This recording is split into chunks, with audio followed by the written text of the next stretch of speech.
Hi, I'm Don Clark, the National Career Service Director with the Illinois Center for Broadcasting, also the Colorado Media School, the Ohio Center for Broadcasting, and the Miami Media School, with Faruq Basir. Faruq is one of the graduates from the Lombard Campus, and you were just here. You had a chance to talk to some of the students and do a guest speaker job. Interesting story with you. You know, you came from Lombard, and thanks to a guy that's done a lot of work with us, Todd Renskowski, you ended up at WVON in Chicago. Yes, I did. It was a funny story of how I got hired there. I was interning there in October of 2010, and then I showed up to do some training on the board, and the guy who was supposed to train me never showed up.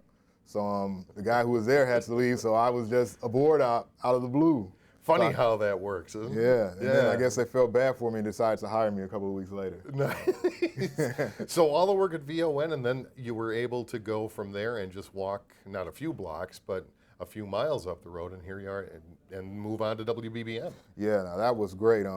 It's all in who you know in this industry. I mean, I'm sure you know that. I had a couple of friends who were at BBM. It's kind of been like a pipeline of VON to BBM type of people. There's been a lot of people who worked at VON who wound up working at WBBM. So that was my end there.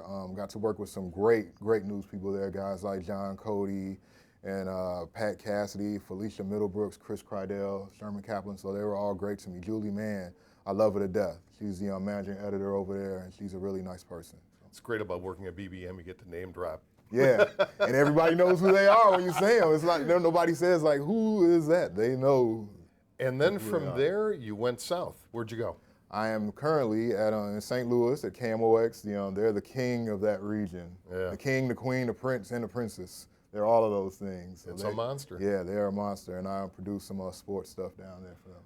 Well, thank you very much for taking the time to talk to us today, and just another proof that you can start off with that internship no matter where you go, and no matter what station you're at, that internship can lead to a position. Yes, it can. Yes, it can. And the thing about it, my first internship in school was a program productions in Lombard, and it wasn't anything that I liked, but I was telling the students today, like, even if it's something outside of your box, something that you want to do, take it, go gung-ho with it and run with it, because you never know where it's going to lead. I wound up doing radio at an internship there, and now look at me now. So, to find out more about some of the success stories that we have with the Illinois Center for Broadcasting and Ohio Center for Broadcasting, Colorado Media School, and Miami Media School, just log on to our website at www.beonair.com.